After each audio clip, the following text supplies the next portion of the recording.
fancy doing something a little bit different today. I mean, usually I talk about the Doctor Who costumes all the time, but I never really speak for the show itself, which is quite peculiar really, so we're going to rectify that today. So being a fan of the macabre that I am, I can happily spend several hours a day just trawling through TV tropes, particularly the Nightmare Fuel page, because that's the sort of interesting life I lead. And so today I want to delve into the darker side of Doctor Who, and talk about the times when things don't go the Doctor's way, or his companion's way, and sometimes they end up being put through hell, because I think that's where some of the most interesting character moments can actually shine through. So yeah, obviously this contains spoilers, so without further ado, let's get to it. Number 5. The Girl Who Waited. One of the closest times Doctor Who has ever gotten to Black Mirror levels of unsettling technology, which, funny enough, is a series that actually debuted not long after this episode aired, so feel free to check it out if you haven't. It's really, really good. This story is an example of little decisions having massive repercussions. The Doctor, Amy and Rory head to Apalachia, a beautiful resort planet which is about as beautiful as a dentist, seeing as it's rather sterile white. The Doctor and Rory examine the door of an elevator-style panel. Rory hits the green one, revealing a room, and after some accidentally vague advice while Amy gets her phone, she hits the red one, becoming separated. From then on, Amy embarks on an absolutely harrowing 36 years of fighting up robots with the intent to cure you by accidentally killing you. Makes sense. When she finally sees Rory again, this Amy is angry, jaded, and full of hatred for the man who made her wait yet again, the Doctor. From then on, the episode becomes something of a moral quandary. Should Rory focus on saving the younger version of his wife and wipe the older one out of existence to spare her the traumas? Or make amends for letting her down by coming to terms with her who she is now? Young and feisty? Or aged and intelligent? This older Amy does not want to die. She wants to keep living after having spent most of her life in this hell. Or what about a third option? Keep them both. The easy option. Because this is what the Doctor proposes to somewhat ensure the safety of both Amys. At first, this is pretty cool with everyone. But when push comes to shove, it's clear it isn't going to work because of the paradox.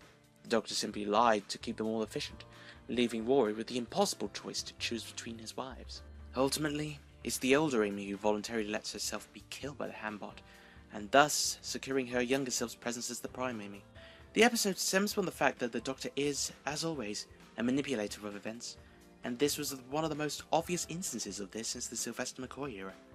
He tells himself that the older Amy isn't real to justify his actions to himself, while letting Rory deal with the emotional turmoil as a result, because it can't be denied that there was an Amy Pond, who lived and died having spent most of her life on Apalachia, not having much of one, indirectly because of the Doctor.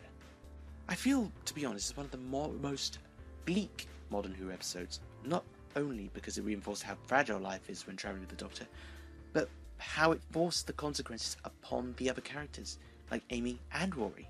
I mean, Amy Pond technically died in this episode, betrayed and abandoned, condemned by the man she waited so long for. But yeah, it was just an alternate version of her, but she still died. And is where we see part of the true character of Amy Pond. She chose to encourage Rory to save her younger self for him. And for Rory to be put in a position of saving his wife by condemning her to death? That's pretty harsh. Number 4. The Waters of Mars. This episode is a classic case of the Doctor turning up where he shouldn't. It feels like a regular adventure, but it's the ending that really catapults this one into the depths of bleak. He visits Bowie Base 1 on Mars, well played Russell, involuntarily, and after realizing he's arrived at the day of the crew's death, he desperately thinks he should go. He doesn't. He sticks around and battles the Flood, a creature taking host by infecting them with water. In this case, members of the crew, even those with bounties they'll never see again.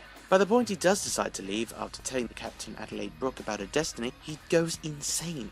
Instead of just going along with the laws of time, he decides that as he is the last of the Time Lords, he can just change the rules. He saves Adelaide and 2 of her teammates, declaring himself the Time Lord victorious. Back on Earth, now in the belief that he is something of a god, Adelaide destroys his delusions of grandeur with a gunshot to her own head as a defiant gesture of resistance against the Doctor's increased arrogance and obsession with the idea of shedding responsibilities and changing history in whatever way it pleases him. His desire to become the ultimate hero. In reality, he would simply screw things up even more. Her suicide acts as proving a point that he can't just rewrite certain events as it suits him, even if it would result in averting the deaths of others. This ending is by far one of the harshest endings of the new series, toying with the notion of playing God. In the moment that Ten throws away all his responsibilities, his nature of being a guardian to time, and gives in to the anarchic raging against the machine, the moment he becomes in essence the master. he is nearly instantly reminded of why these laws exist. 10-0 was always going to build up to this point. He rewrote time in his first proper adventure, ridding Harriet Jones of her destined golden age because he disagreed with her actions. And now he has succeeded in rewriting the destiny of Bury Base 1's crew, for better or for worse. He saved two of what he considered the little people, but ultimately failed to save the one he deemed important through her own doing. Waters of Mars is probably the closest the Doctor has gotten to ever going full-on mad with power, and it made for terrifying viewing. Number 3. Heaven Sent. Heaven Sent is primarily an episode about a fight against impossible odds, and in this respect it makes for an absolutely inspiring watch. Yet for the 12th Doctor's character, this is honestly one of the most harrowing and traumatizing experiences he endures across his entire tenure. After watching his best friend die before his eyes, the Doctor is carted off to a mysterious castle. He walks out of the chamber to discover that he's being chased by a strange, veiled creature, desperate for information on the hybrid, which is naturally the only method of stalling it. Along the way, he comes across things like a portrait of Clara, signs saying, "I am in 12, and the Doctor even works out that he's been catapulted around 7,000 years into the future. Eventually, he finds out what Rune 12 entails, a single wall made out of asbantium. That's where things get really difficult, because it turns out the Doctor has done this before, for that whole 7,000 years. He breaks down, but he knows he has to continue, his own mental apparition of Clara motivating him. And so he does. He begins punching down the wall, and he gets attacked and severely injured by the Avail. In return, the Doctor painfully crawls his way back to the teleportation chamber, connects himself up to the machine, and burns himself alive to replicate himself. And so it begins again. He walks out of the chamber to discover that he's being chased by well, you get the idea. This episode is just incalculably difficult to even comprehend the scale of Doctor's actions. The very fact that he's done this for 7,000 years at the point at the beginning of the episode is enough to break him mentally, to make him want to die. Take into account the fact that by the time he eventually escapes, he's been trapped in that hell for 4.5 billion years. Not to mention at least one of the days is spent crawling through the castle as a burnt half corpse just to kill himself, to resurrect himself. It's an absolutely brutal suicide loop that can only be seen as nothing but physically and mentally torturous. And the fact that it's implied that he remembers every single day is the kicker. No wonder he lost the plot in Hellbent. Number 2. Midnight. The only episode of the new series that I hadn't watched since airing before doing this list, and for good reason. It freaked the hell out of me. I mean, what starts out as a lovely sightseeing trip quickly descends into a catastrophic nightmare as the shuttle gets hijacked by an unknown demonic being who possesses one of the passengers, Sky. Instead of the Doctor saving the day as he usually does, the passengers gradually turn against him until eventually the creature steals his own voice, paralyzing him. Just as they're about to throw the Doctor out into the cold abyss of the outside, the hostess realizes that his voice has been stolen and bravely sacrifices herself to rid the shuttle of the creature. At the end of it all, we've witnessed 4 people lose their lives, and the worst thing is we get no confirmation if their murderer actually died. Not only is this episode so uncomfortable to watch, but it's just harrowing to see the 10th Doctor, the self-proclaimed smartest man in the room, be undone by his own intelligence. The ending's one of the driest moments in Doctor Who. The various attitudes that are displayed by the characters once it emerged the Doctor wasn't the culprit was just telling. Most irritating being Val, the woman who campaigned for the Doctor to be thrown out for ages, telling him that she said it was Sky. There's moments of greatness in Russell T Davies' writing like this that makes you just take a passing thought at human nature. We don't like to be proven wrong, and if we are, we adapt our views and stories to the truth to make us right. It rationalizes our behavior. And of the hostess, well, no one even knew her name. The woman sacrificed herself to save them from certain doom. They don't even know her name. And these passengers are going to carry the weight of nearly killing an innocent person. The Doctor doesn't even pretend to be okay at the end of this. The episode ends on a harsh note where even Dorna repeating something affects the Doctor badly. His usual, "No, don't do that. Just don't," is reserved for when the companion does a dodgy accent. But here, it's because he's traumatized. Aside from the episode affecting 10, one of the saddest things about the episode also comes from what is not made clear.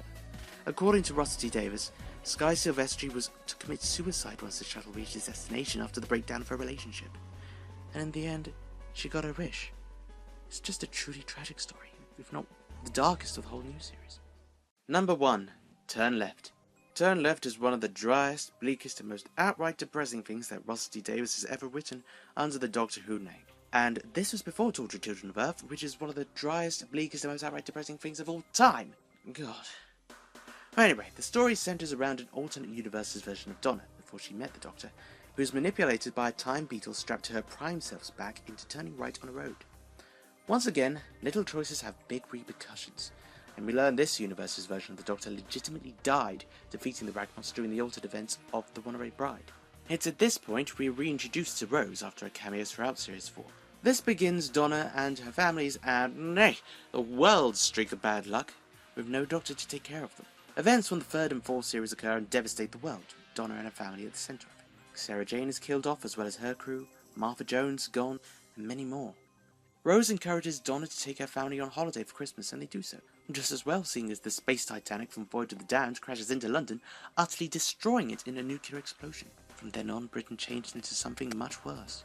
The nobles are forced into cohabitation with a couple of families as their only means of living, and it really does take their toll on them, with Sylvia noticeably slipping into nihilism and depression, reflecting on how everyone they ever knew is now dead. Not content with turning fun, rompy episodes into legitimate nightmare fuel fests, we get perhaps one of the worst instances of a bad future in Doctor Who history. Labour camps.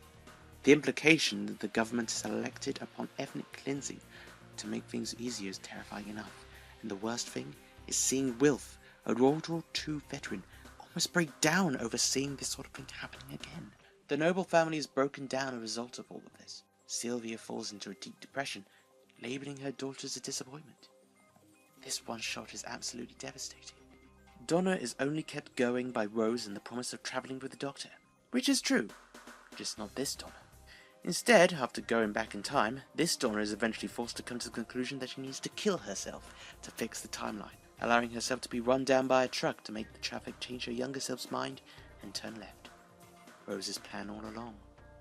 It works, of course, and everything is back to hunky-dory, but in actuality, this version of Donna is one of the most doomed characters in the history of the show. She existed to die, to save herself, and her world has been torn down in one of the bleakest ever timelines seen in Doctor Who history. RTD examines just what would happen if the Doctor wasn't about to save us. Truth is, we wouldn't last very long at all. Well, that was my top 5. I hope you guys enjoyed it, and if you did enjoy it, I might make things similar to it in this sort of style, so we'll see what happens in the future. Let me know. Yeah, if you have any other stories that you think belonged in this list, then feel free to let them know in the comments below. I'll be very interested to hear. So, yeah, until next time, see ya!